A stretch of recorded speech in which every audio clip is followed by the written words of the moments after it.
Do té čtvrti já jsem se dostal tak trochu náhodou, protože jsem měl velice blízko ubytování.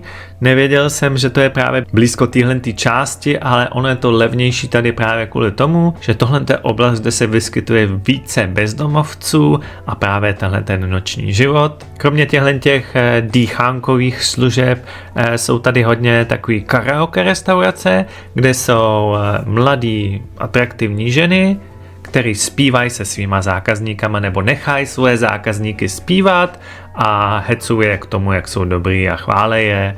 Jsou tady takový ty klasický průchody, které jsou přes den plný restaurací a večer se to právě změní na zařízení z karaoke a vy vlastně vidíte často i dovnitř a vidíte, že tam je třeba 10 postarších pánů a 2 skoro vysokoškolačky, který je tam prostě baví.